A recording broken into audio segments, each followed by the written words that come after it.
A very warm greetings to all of you.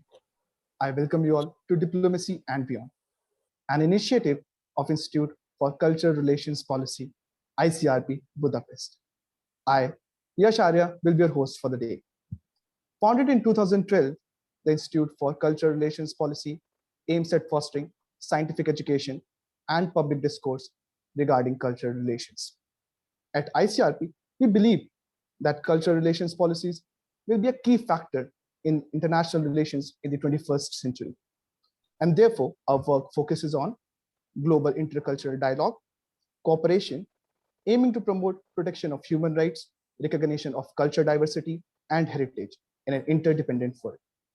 That said, in pursuance of our objectives, we welcome you all once again to Diplomacy and Beyond.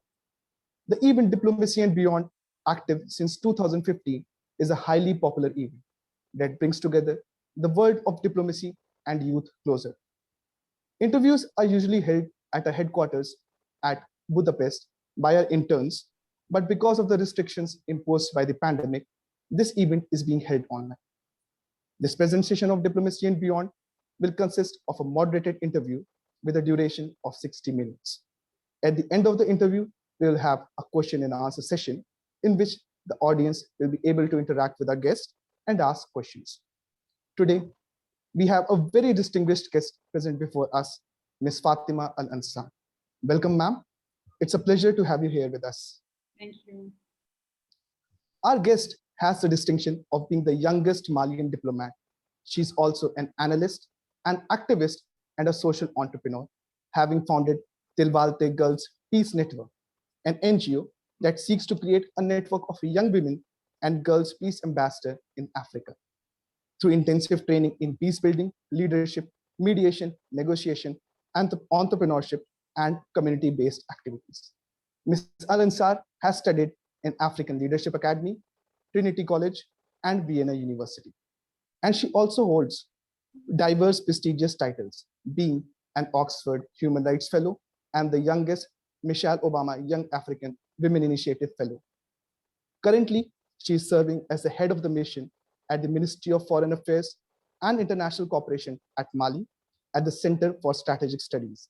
And recently, she got appointed as Chief Delegate and Global Ambassador to promote United Nations Sustainable Development Goal and UN Master Plan Program.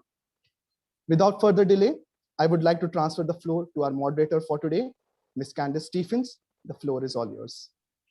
Thank you. Thank you, Yash. Good evening, Ms. Al Ansar. Good evening. My name is Candace Stephens McNichols, and I am an international lawyer as well as an intern here at the Institute for Cultural Relations Policy. And I must say that we are extremely honored to have you as our guest here at the Institute for Cultural Relations Policy, as well as for our talk series, Diplomacy and Beyond. Now, given your very sterling background as a young woman, in fact, the youngest ambassador for Mali, representing women and girls' empowerment in Mali, as well as in the sphere of peace building, we are extremely delighted that you have taken up your time to spend some time with us to speak to us about your work as a diplomat. So this evening, we have prepared a few questions for you in the sphere of diplomacy, women and girls empowerment, as well as conflict and peace building. And we hope that you will indulge us a bit in terms of discussing your work with us. So without further ado, we'll get straight into the questions. Now, Mali is a country that for many structural reasons struggles with providing due access to children and youth, especially girls, in terms of their access to education.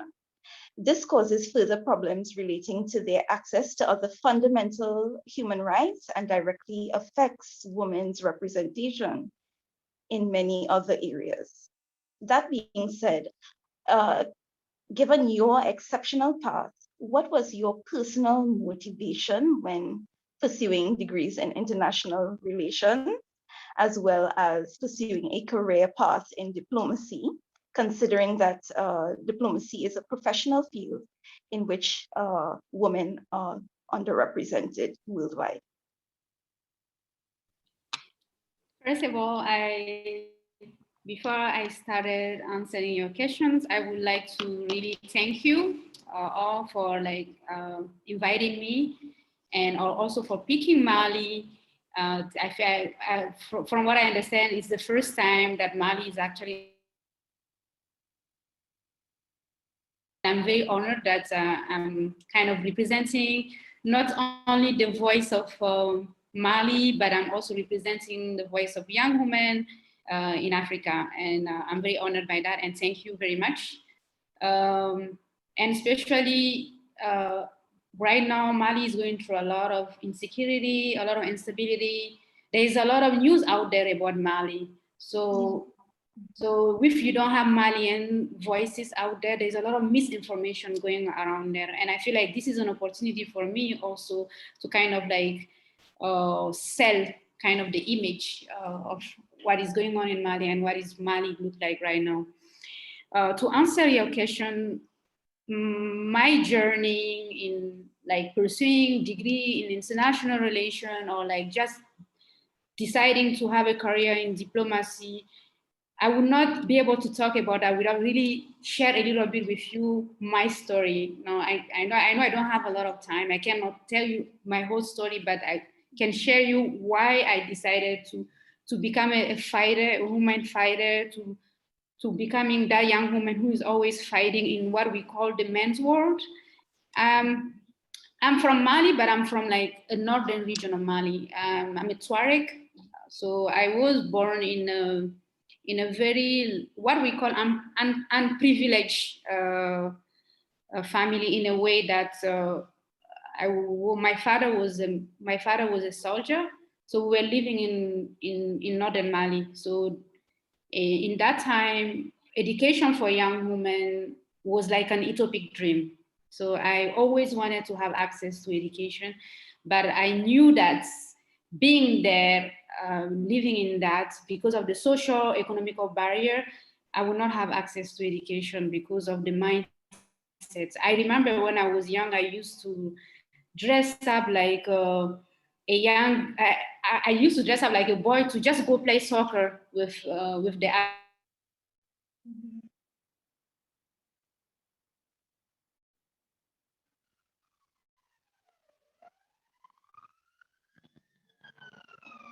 and how I should talk. So I always knew that I was different because I was always frustrated by that.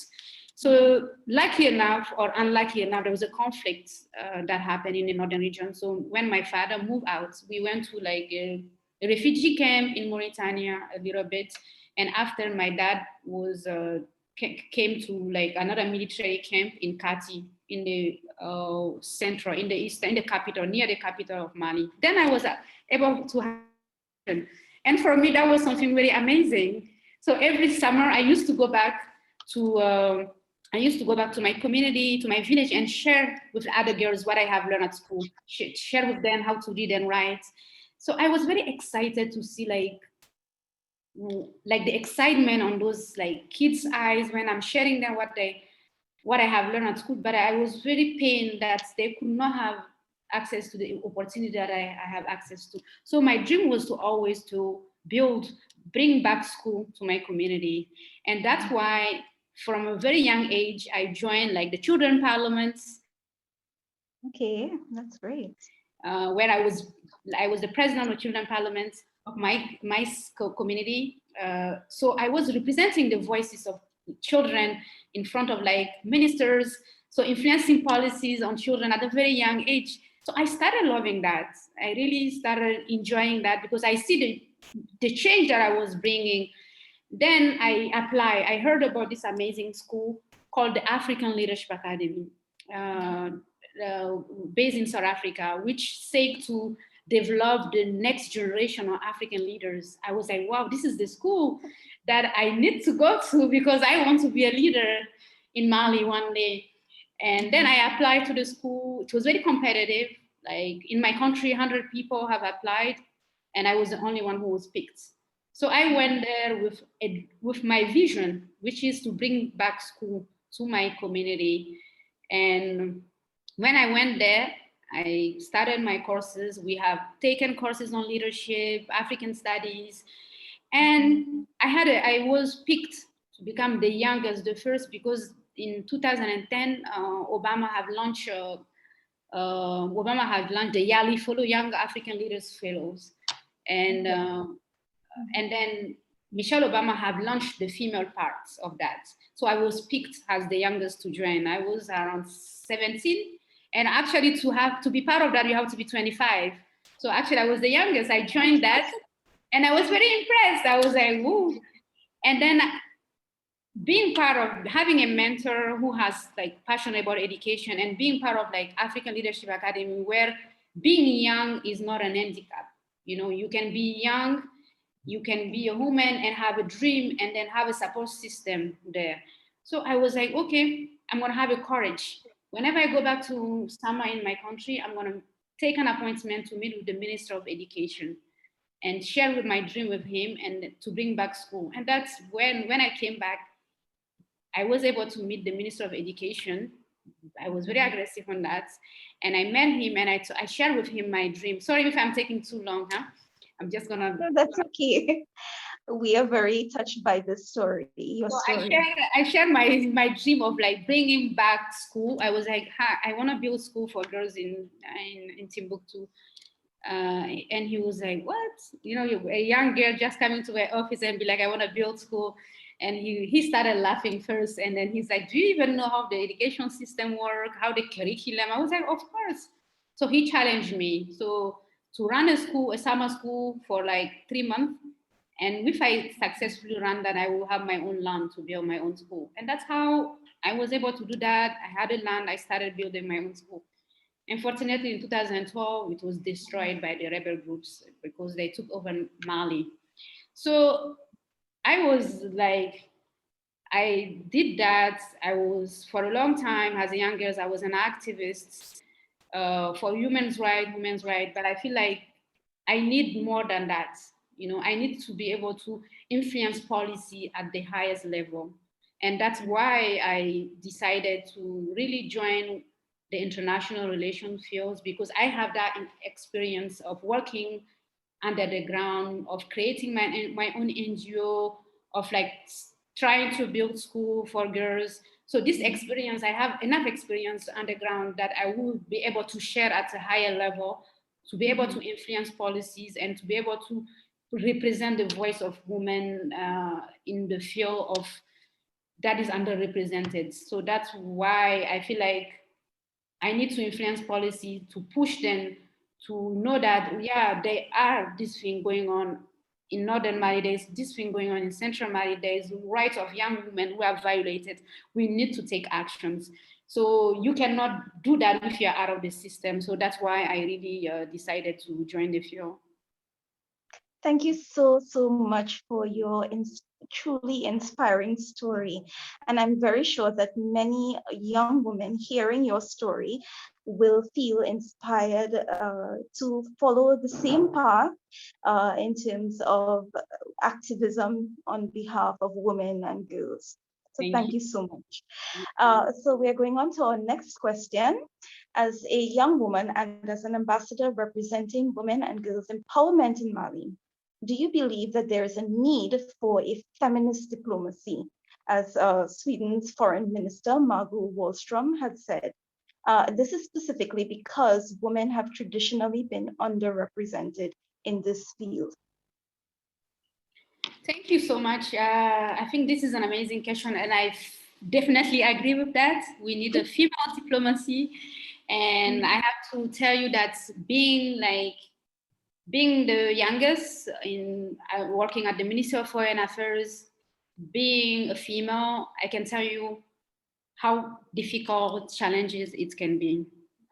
We have, right now, the Ministry of Foreign Affairs department, we are probably 3%, female representation. Okay. Most females that are working are like maybe secretary, like at the very lowest level. But having a female diplomat, it's very underrepresented. And there's a lot of barrier, there's a lot of challenges in that, because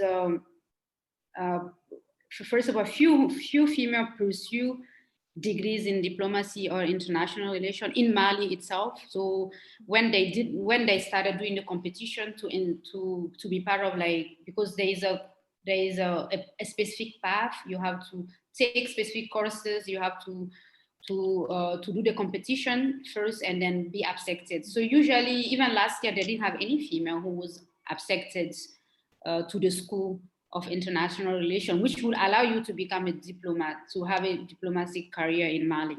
So there's a lot of barrier, because a lot of women are scared, because I have seen female who have started becoming a diplomat and who have stopped.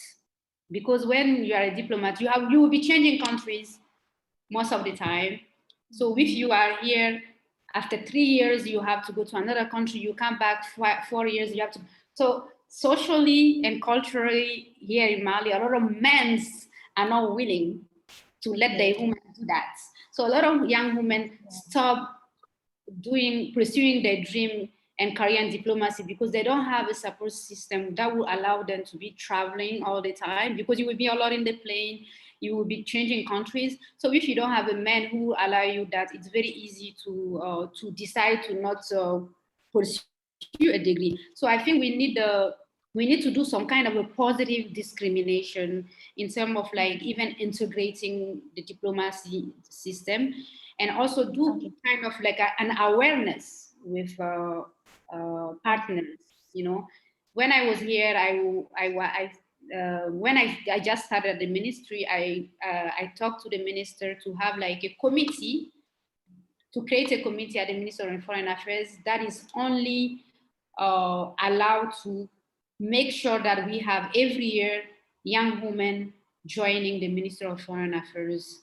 So by helping them apply, by also doing like sometime training and conference where we will include their spouse, sensitize the spouse about the career of a diplomat and why they need a support of their partner to pursue that career. So I think we definitely need like a positive discrimination. Women are underrepresented in the field for many reasons, because they are sometimes intimidated as well, because it's known as like a man world. So it takes a lot of time to change that mindset and have the courage to be in this space. Okay, thank you so much for your response. And it really has provided a lot of insight in terms of why women are not pursuing the field of diplomacy. But I think that after hearing your response, that more women can become active in the field of diplomacy. So thank you once again for your response. So we're going on to the next question, which is, can you describe to us what are the tasks that you usually undertake on a daily basis? And how do you think being a woman in this specific context affects your tasks, if at all? Okay, thank you so much. So maybe I should tell you like how I joined, because how I joined actually the Ministry of Foreign Affairs. I started at the top level, because I started from like a political appointment. Okay. Because in 2018, Mali had like the youngest female minister of foreign affairs. So I was appointed as her special advisor. So I was her special advisor, and I did that for a year. So I did that for a year, where I was advising the ministers on policies, international policies. I was traveling with the ministers on international conferences, helping draft meetings. So I was doing a lot of logistic on that, doing also partnership, because I was in charge of like partnership with different embassies in Mali, making sure that all the embassies' voices are represented, that all the embassies here are happy. So I was kind of like really in charge of like partnership with different embassies here in Mali, raising money for the department. So I was doing a lot. And then I changed to come work as head of mission at the Center for Strategic Study at the Ministry of Foreign Affairs. Because I was able to raise money. When I was a special advisor, as I told you, because of the misrepresentation, few representation of women and young people or at the Ministry of Foreign Affairs, I decided to write a proposal and able to raise money to have like the first diplomacy youth diplomacy fair in Mali. With like 50% female participation. So I was able to raise like 58 million from like the Japanese embassy. So when, in Mali, because of the political instability, there's always ministers that would be changed. So the idea was to build like a youth diplomacy center in Mali with that money. But when we changed the minister, the new minister that came was like, no, I know, I like the skills that you have. I want you to take that money, bring that to the Center of Strategic Study and see how we can redemonize, like how we can make sure that the center is known at the international level by doing a lot of activities. So my daily basis, my daily work is like really I influence a lot of policies. For instance, I was the youngest female who was part of the committee that writes the chapter of the transitional government that is going on right now. So when right after the coup d'etat, I was part of the group that wrote the chapter of the transitional government. I was part of the group that also writes the roadmap of the transitional government.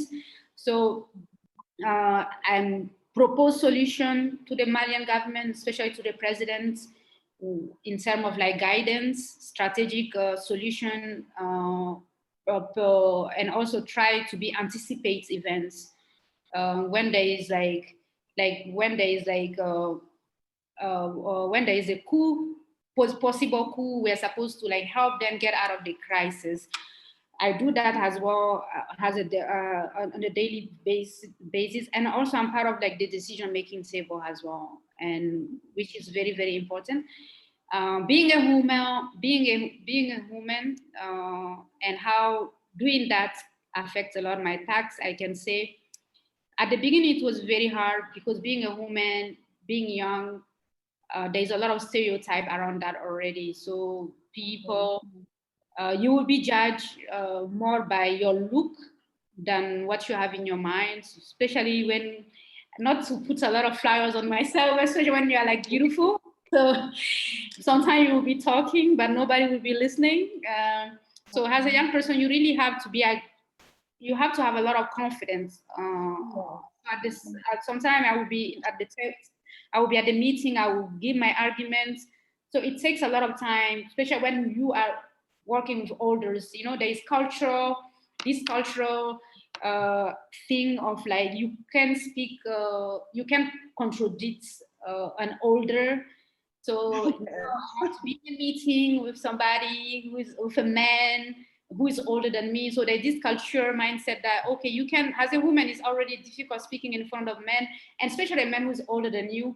Disagreeing with that came with a lot of tension. So being a woman, trying to pass my message, it was very hard. I was like, yeah, I don't believe in what you say.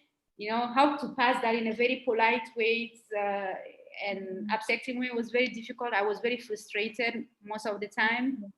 And also traveling, I remember, because I'm a single mother, so I remember so many times where I'm supposed to be traveling.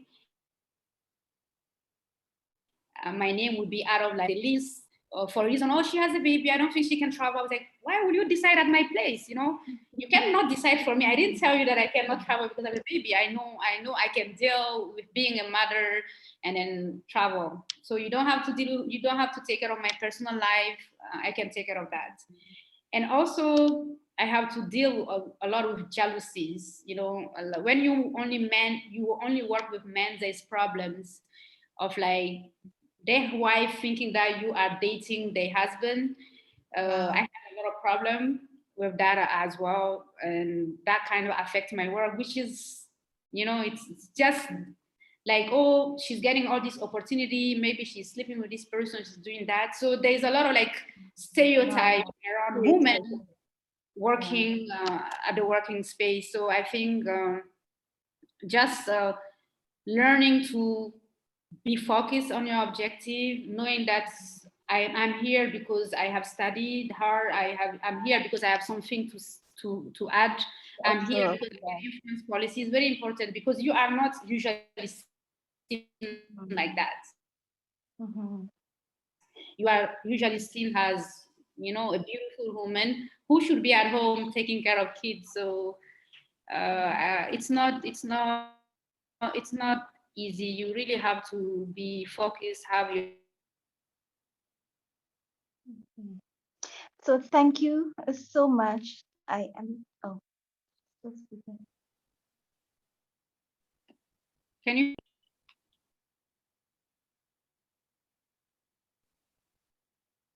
Hello, can you hear me? I'm now hearing Hello? you. Sorry. Yeah. I'm hearing you. Yeah, because of the rain, that it's the internet is kind of like unstable. That's okay.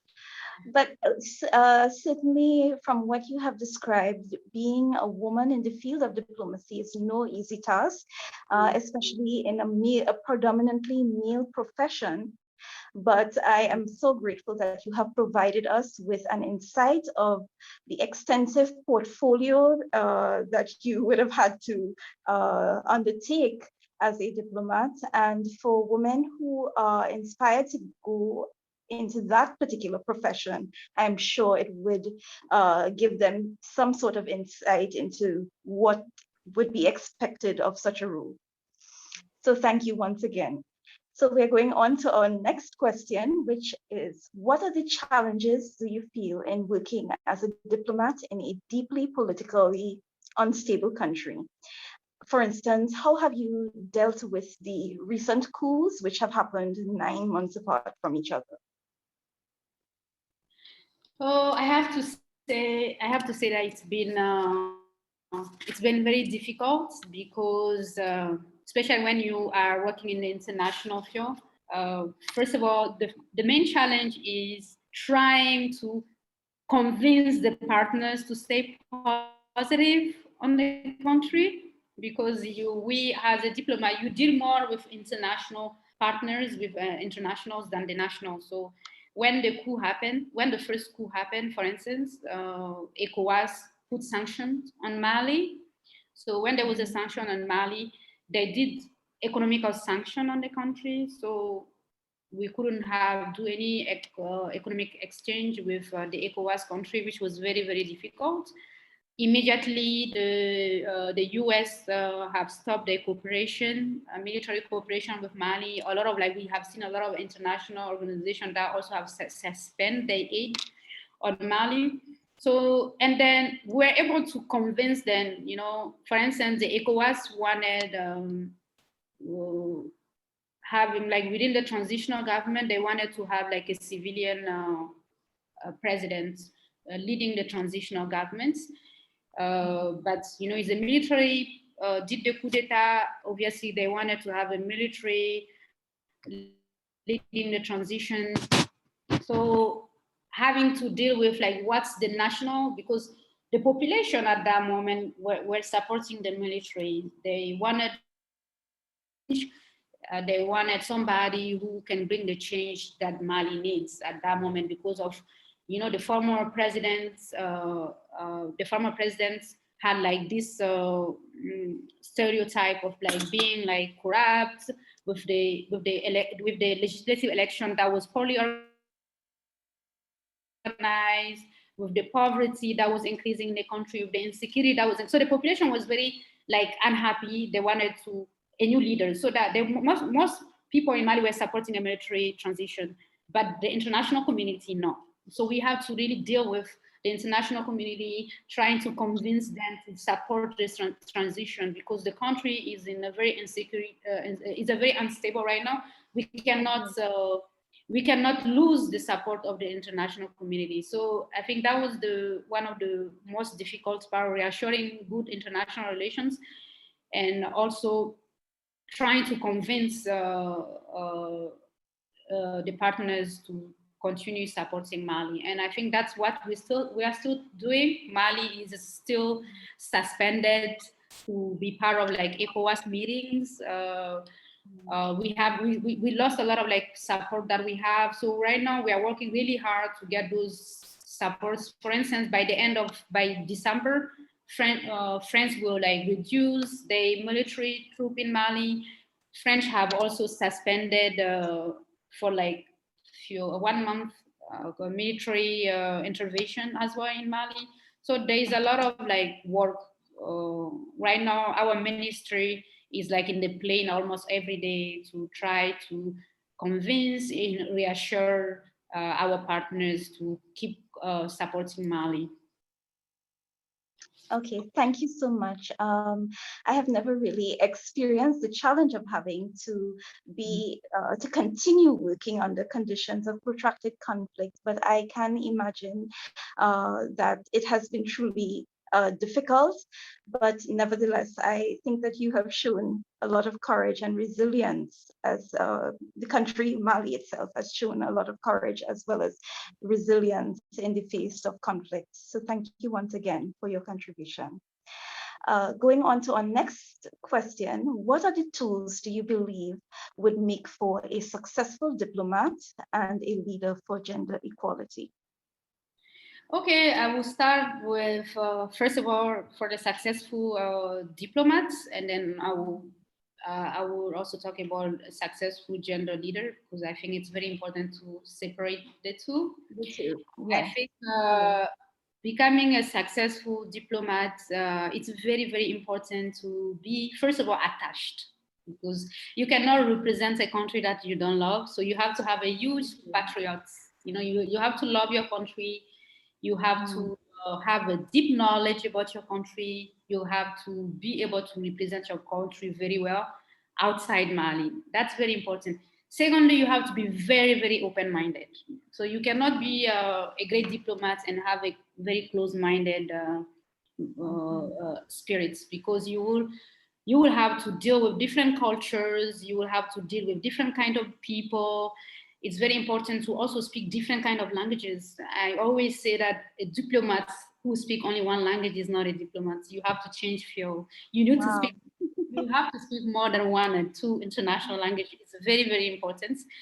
So you have to be aware of different cultures and different ways. For instance, greeting, for instance, I'm just give you a small example. Like greeting differ from culture to culture. When you go to China, when you go to Saudi Arabia, when you go to Japan, the way they greet when you come to Mali, greeting are very different from culture to culture. As a diplomat, you need to learn that. You know, it's very, very important to understand different culture and how people work, so that you would be less judgmental by respecting others people's culture. At the same time, you have to be very attached to your culture. So you have to be open-minded, respect other culture, but you have to be very attached to your own culture as well, and being sensitive to that.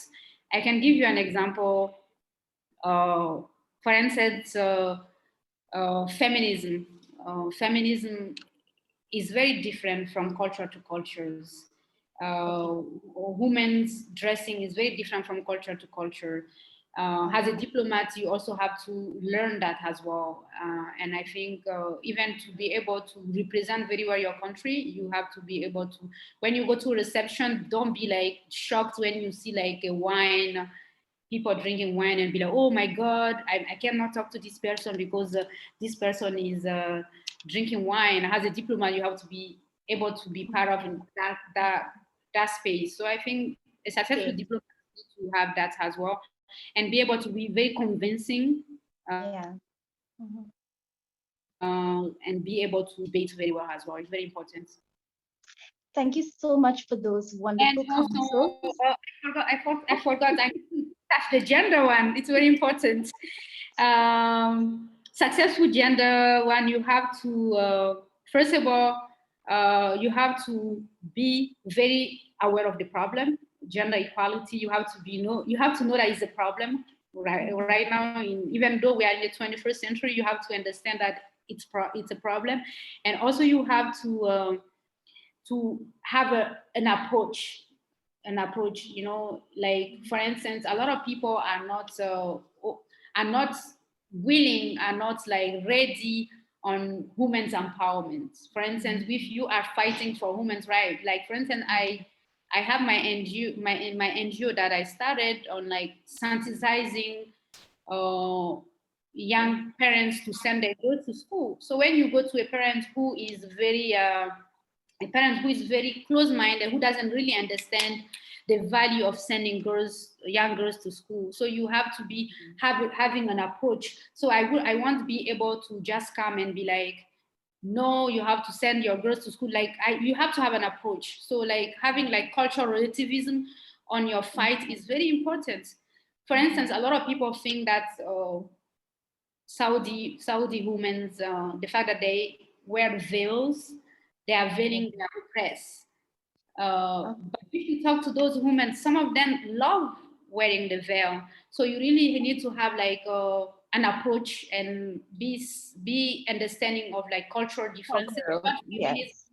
What feminism mean to different cultures. Is different for what feminism mean to Africans. So I think you really need to have an approach on your fight as a gender, especially in the African context. You cannot bring a Western approach, Western view approach to a gender equality fight in the African context. So you have to contextualize your fight, and you have to be very close to the people that you are representing, so that you can represent very well their fights. Thank you so much, Ms. Al Ansar, for all those wise counsels and advice on how to approach a career in the field of diplomacy, as well as in terms of gender equality. And I'm sure because we have a lot of interns at the Institute for Cultural Relations Policy, and many of them are also studying in the field of international relations. And I'm sure that some of them may want to pursue a part in diplomacy as well as in the field of gender equality. So it is great insight. And so we are very grateful for the contribution that you've made. So our next question is, in what ways have you been able to promote girls' rights to education within Mali? And how have you been able to measure your impact, both in Mali as well as globally? Thank you so much, Candice, right? Yes, Candice. I think your question is very important. How I have been promoted? I have been promoted in a lot of ways. As I told you at the beginning, I started very young my fights by building the school that was destroyed, unfortunately. But I started my NGO called Tilwalte Peace Network, where I was able to train so many young girls in peace building around different part of Mali. And those young girls are peace ambassadors in their communities.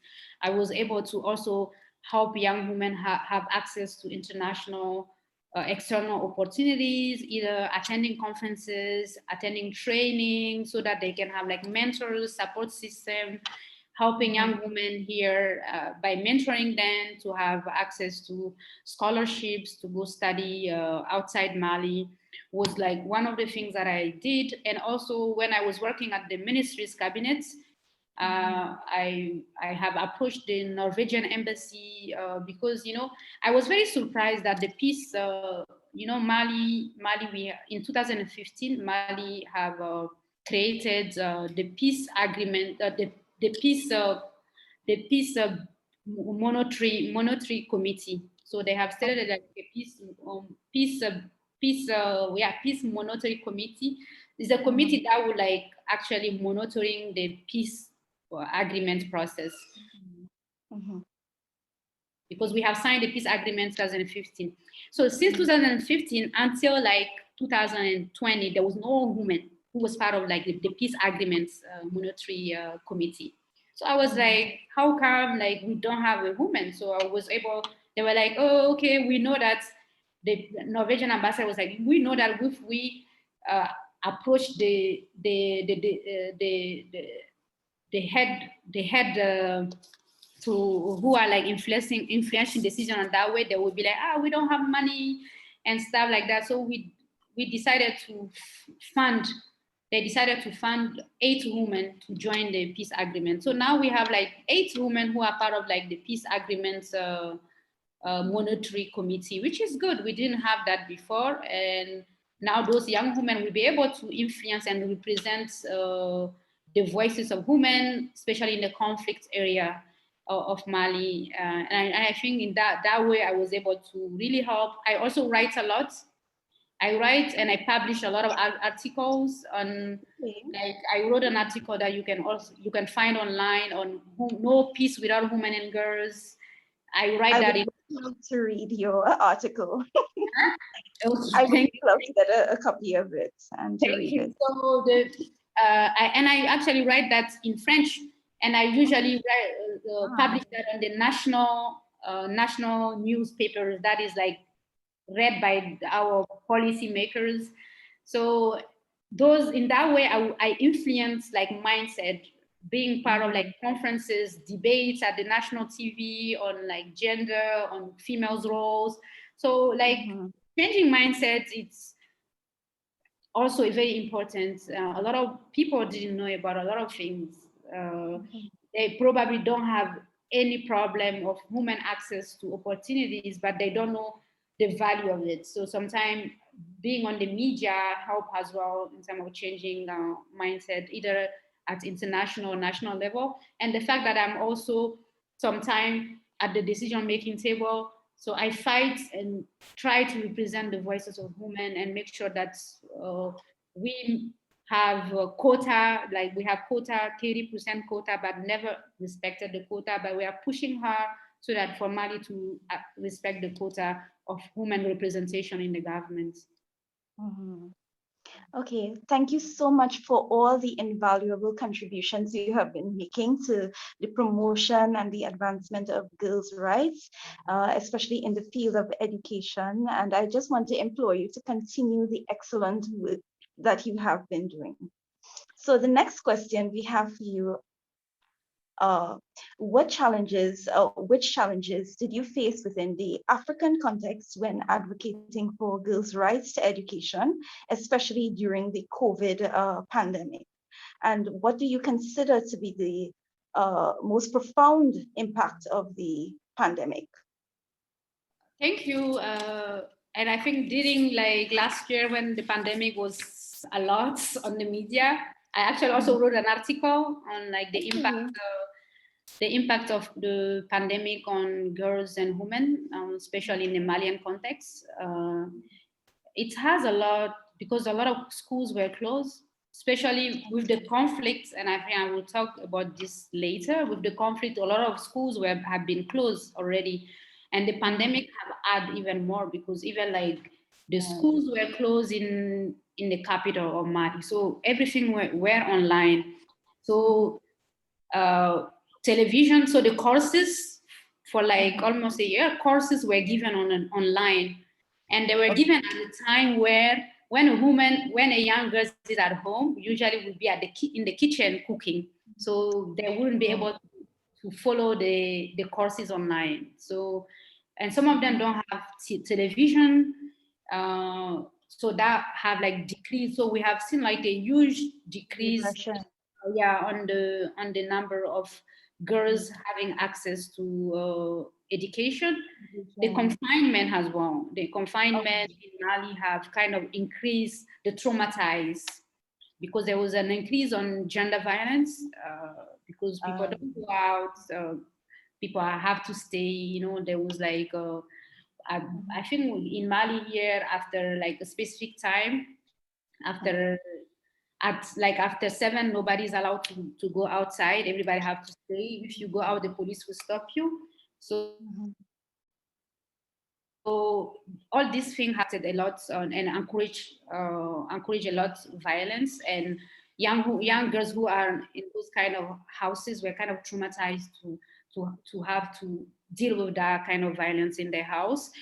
The fact that there is like an impact on the economic as well, because there is a lot of, especially a country like Mali, where most people work in the informal sectors.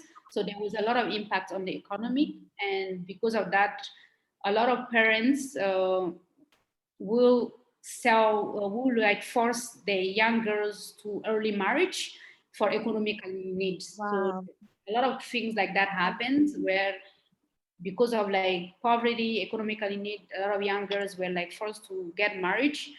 So that had like a lot of impact on that. There was less investment on the education because a lot of like business were stopped.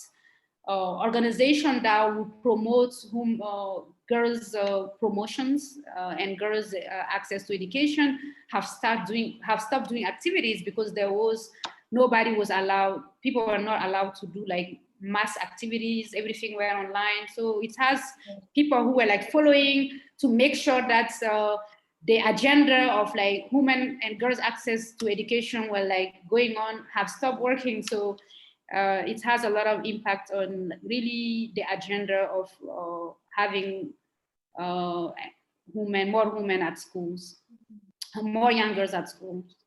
Okay. I know that COVID would have impacted all of our lives in several different ways, but it's really interesting to hear what is taking place in Mali in respect of the challenges that girls are facing towards getting an education. So thank you for providing us with insight into that issue. So we're going on to the next question. Your leadership as a young diplomat has been characterized by your specialization in women and peace building in Mali and throughout Africa. Do you believe that women and girls have a unique role in facilitating the peace building process in Mali, especially given the political crisis? And what role do you think that is? Oh, I think definitely. Thank you. This is an amazing question. I think definitely women have more than. I feel like women have like a crucial role in the peace building process, because in time of conflict, they are the most impacted one. They are the most affected one. Young women are used in time of conflict. Young women are used as weapon of war. They are usually raped. They are usually used as exchange of power. They are forced to get married to some of like the rebel groups. So they actually are the one who are the more impacted one in time of conflict. So we cannot exclude them in the peace building process, because their voices are very important in terms of like influencing decision. Not only influencing decision, they sharing their stories in the peace building table is very important, because their stories are important to be heard, and they can actually push decision makers to really take that peace building seriously. And plus, women, statistics have shown that women are like better negotiators. In time of, we cannot talk about peace building without talking about negotiation. You have to negotiate. For instance, right now we are trying to see how Mali can negotiate with the jihadists and stuff. I think it's great to actually, I always tell people we should have like the leader of that mediation. Let's try to be, to make it a woman. People start laughing, but honestly, I think we are great at negotiation. And plus, women are really good at the intelligence services. For instance, in Mali, we have very few women who are part of like the intelligence services in a way that, for instance, or the rebel groups, they communicate more with women than anybody, especially the women that work in the informal sectors. You have women that will sell mangoes, oranges on the streets. Some of those rebels who are like in those different regions of Mali would usually come, they will come buy some orange, sometimes they talk to those women, and sometimes they share information. So it's very important to integrate women in even in that field, so that we can even have access to information. When I was still a student, for instance, I interned at Humans Without Borders in Vienna. Okay. Wow. Women Without Borders was like had like a program of like of diagnostic, like trying to know an early radicalization of like. So we are working with like kids, like with parents, like mothers, especially mothers who came from Syria, who came from like a war zone countries, who moved to Paris and Vienna. So we try to train them to see an early radicalization of their kids. So humans are like, they work with, humans are like mothers of those rebels. They are sometimes the wives of those rebels and those people. So like it's very good to for them to be part of the peace building process. Sometimes they can see sign of radicalization of their kids. They can report that very quickly. So, and in Africa, we usually say that there's this proverb that says that la nuit porte conseil. That is in French. La nuit porte conseil. They usually say the night is the best advice. You know why we say the night is the best advice? Because you usually sleep near your wife, and your wife will guide you. So advice. So women usually are like really important in the peace building process because we are very good at like negotiating. We are very good at really making sure that we are like represented. I hope I answered very well your questions. Yes, indeed. You have provided us with very good insights into the unique role that women can play in the peace building process. And I do agree with you that we have a dynamic role in negotiating better outcomes, especially in the context of conflict. So that brings us to another question on how do you think international cooperation can foster stronger involvement of young women in the peace process in countries in the global south? And how do you feel about their involvement in diplomacy? How they should be. Okay, I think the international cooperation involvement in the human peace building process in the global south, especially in Mali, I think it should be a must. And the way they can do it is they have to make it a requirement for any international cooperation or like collaboration. They need to make it a requirement for women's role in the peace building. Like make it like we will be supporting you with the representation of women is with, like for instance in Mali we have a 30% quota of women in the government. So for cooperation they can actually, if we want us to invest in like projects, invest in education or invest in building hospitals, in return, what we want you to do is respecting the 30% quota that you have on like representation of women, or like we will help you with, we see more women part of the peacemaking committee, monitoring committee. So kind of like really helping, pushing the government and making the countries that they are having a cooperation accountable on like including women in the peace building process, or including women like having women at the decision making table is very important.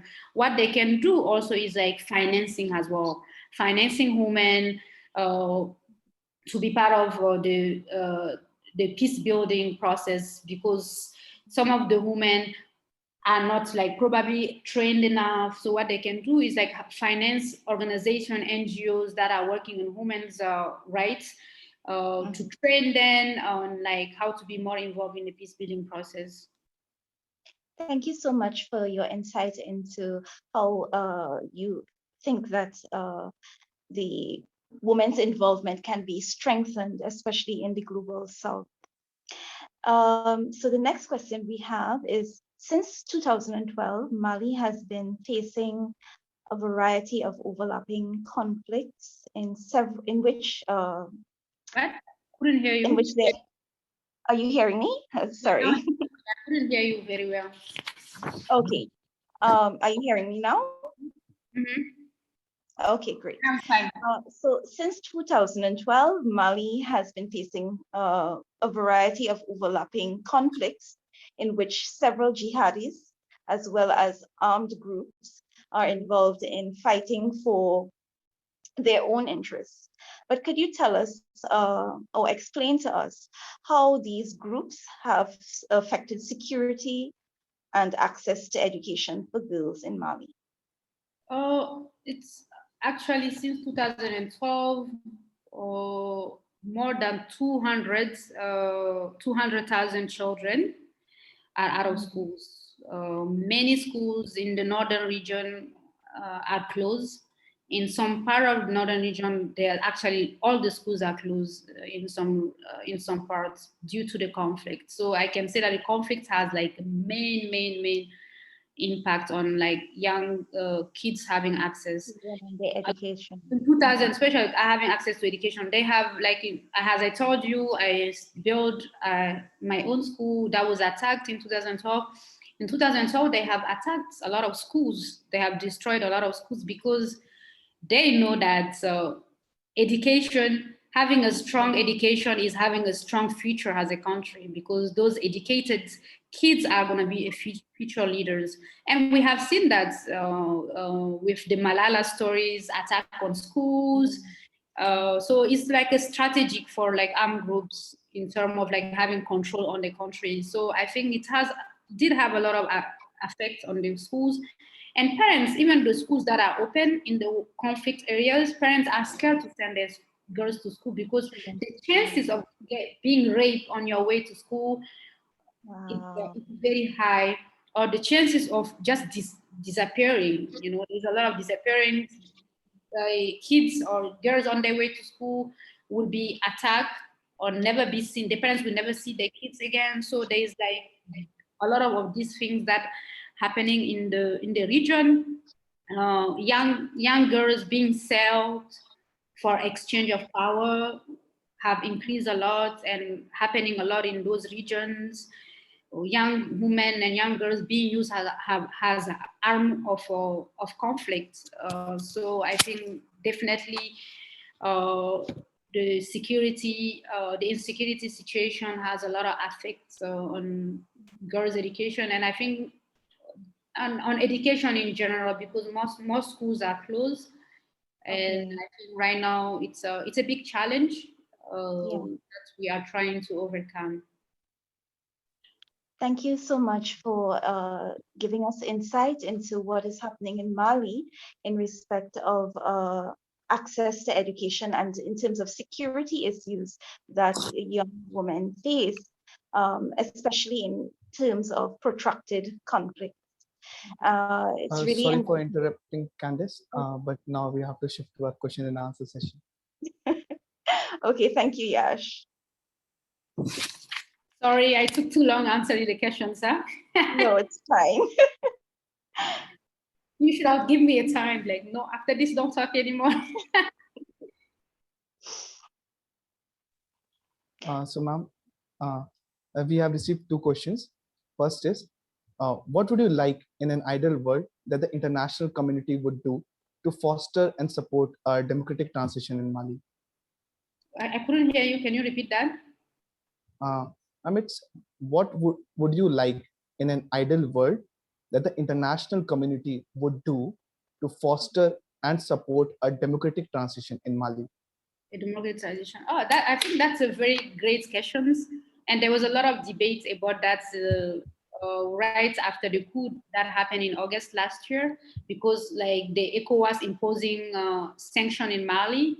And I wish they have done it in a different way, because imposing like an economic sanction on a country that is like economically poor already, that is like there's a lot of insecurity already in the country. Imposing like an economic sanction will actually putting that country in a more insecure situation, because as seen in 2012, when there was a political instability in Mali, the terrorist group used that as an opportunity to take over northern Mali, and they almost came to take over even the capital city. So I don't think the ideal situation is for the international communities is to listen to the national, to listen to the population, have a dialogue with the population, listen to their need, what do they really want, which kind of transitional they want, which kind of leader do they want. And from there, they take a decision instead of like just jumping, imposing sanction on the country that is already very weak. So I think in the ideal world, we will be like really supporting by dialoguing with the population, because at the end of the day, even if the international community decide on like which leader have to be in power, if the population is not with that, the instability, the political instability would continue. So I think just like listen to the population and like be more inclusive in terms of like decisions. Yes, ma'am, that's completely true. I believe in that because, when they're imposing sanctions, even due to the pandemic situation, the economic conditions of many countries is worse, and imposing sanctions like this would really harm the country. Another question is, uh, which would you say are the main reasons related to the radicalization and extremism of youth in Mali, not only the religious regions, and how is the government dealing with this issue, if at all? I think this is a very great question, and I would tell you poverty has a lot. Youth unemployment, for instance, in northern Mali, the rebel group were able to recruit a lot of young people to join the groups. Why? Because of poverty, unemployment, and lack of education, and lack of knowledge of the religion as well. So the fact that they don't know a lot about Islam, they haven't studied Islam in a deeper, you have these people that just comes in. They will sell you an idea that is close to what you know or what you believe in, and they will propose you money. You you easily go joining them. So we have seen that a lot of happening. Young people, they don't have any activities, they're out of schools, they don't have jobs. They propose them money and they propose them ideas and they join. So there is that part. There's grievance as well. Grievances also push a lot of young people to join and become radicalized. If you have a young kids, like for instance, I was born in a conflict, almost raised in the conflict, but I was lucky enough that I didn't internalize what I have seen growing up. But if you are a young kid who grown up in those areas, your parents being killed, or you are not happy about your condition of living, you are not happy about the representation of your tribe, because we have like a tribe, each country has one in the country. So these people will easily like join those armed groups because they are frustrated, because they are so unhappy. So radicalization comes in different ways. Candice, if you could ask question number 11 to me. Sorry? I would like to transfer the floor to Candice. She has a question to ask to you. Yeah, sure.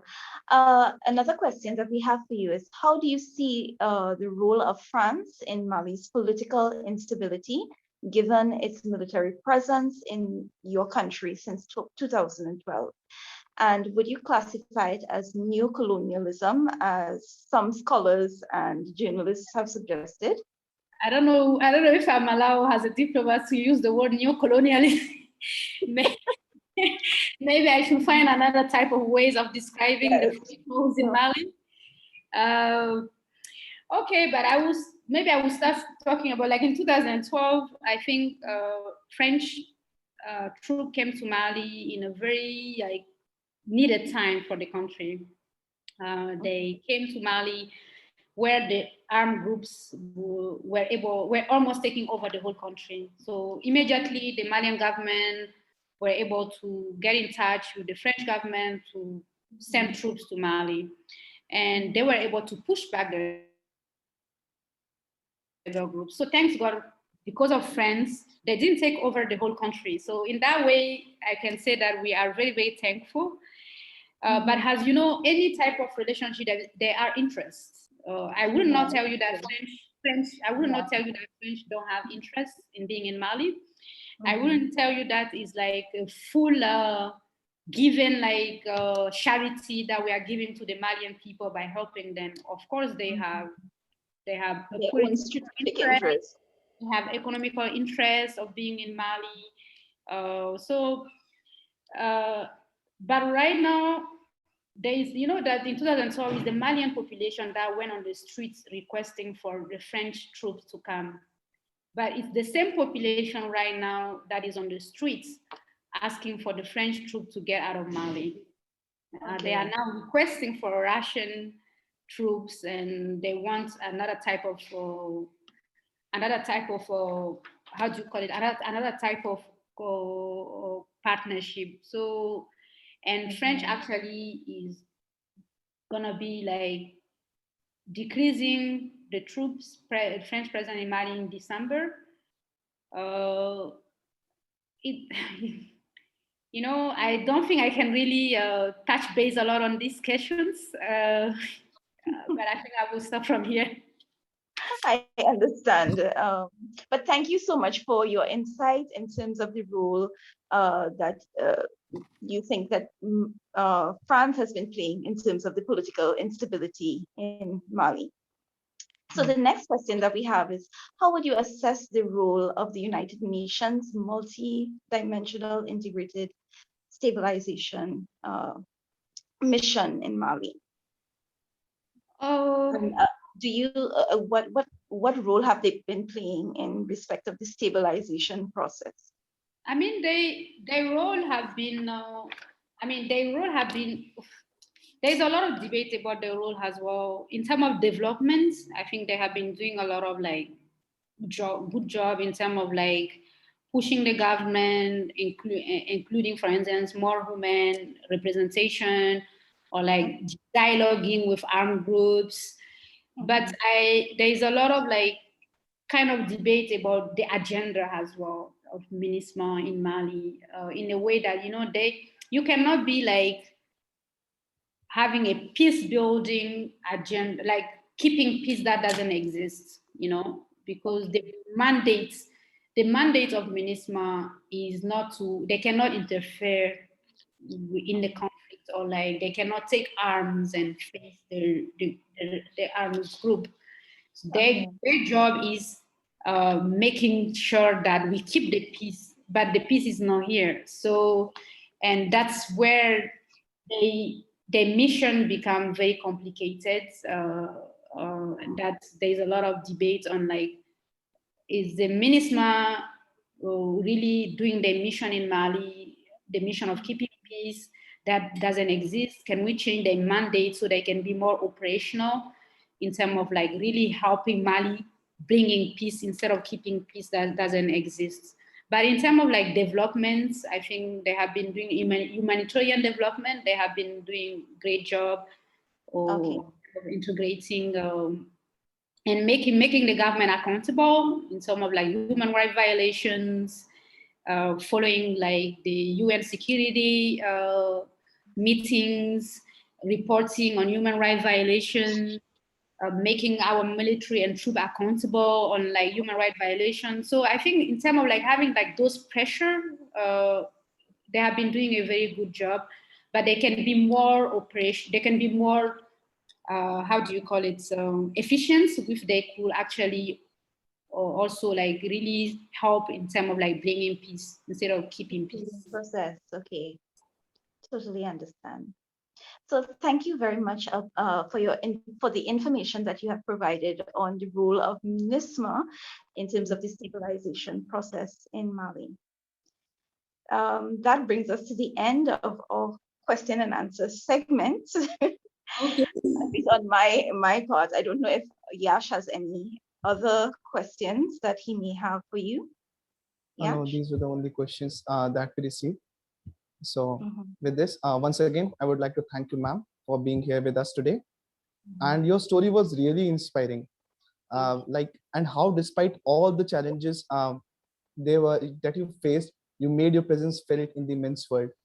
And I truly agree with your point, ma'am, that women are better at negotiating and peace building. Even a report by World Bank says that you should women should there should be more investment and in education for women, because when women are at a top leadership position, they invest more in children's education, social security, and stability. Yeah, So with this, ma'am, I believe that it was an enlightening session for all of us, and the Mhm. audience has learned new lessons from this. With this, I would like to declare the end of the session of Diplomacy and Beyond. I hope to see you all once again in another session. Thank you all and have a great day. Thank you. Thank you so much. Thank you, ma'am. Thank you so much for having me. And then anyone want to get in touch with me, you can share my information with them, my email and my WhatsApp. I think Laura has my WhatsApp as well. I would just like to close and say, thank you so much for being here, and to also implore you to continue the great work that you are doing in terms of empowering women and young girls, as well as in the peace building process. Thank you. And I wish you all the best. Thank you. Thank you for having me. Okay. Bye-bye. Bye. Bye, ma'am. Bye-bye.